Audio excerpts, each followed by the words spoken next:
Amabassa police achieved a significant success in an anti-narcotics operation, seizing a large quantity of foreign liquor and arresting one individual.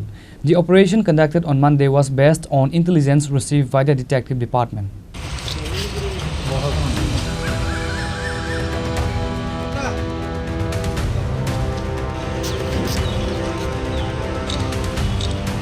Acting on a tip-off, Amabassa police officers conducted a raid near the Amabassa town hall. They intercepted a vehicle with a registration number TR04F0221. A thorough search of the car uncovered a total of 27 cartons of foreign liquor. In a statement, an Amabassa police officer said that the vehicle had been under surveillance based on confidential information. The seized liquor is estimated to have a street value of approximately 90 lakh rupees.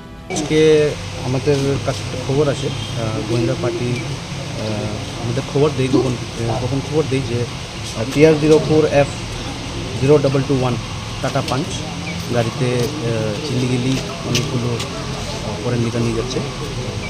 তাই আমরা এই গাড়িটিকে আমরা আটক করি town হলের সামনে এবং তার সার্চ করার পরে দেখা যায় যে large amount of foreign liquor থেকে আমরা পাই।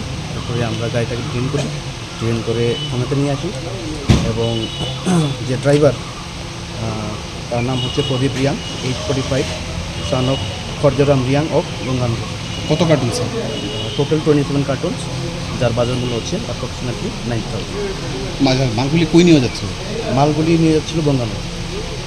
Along with the seizure of the illegal liquor, one person has been detained in connection with the case. The investigation is ongoing.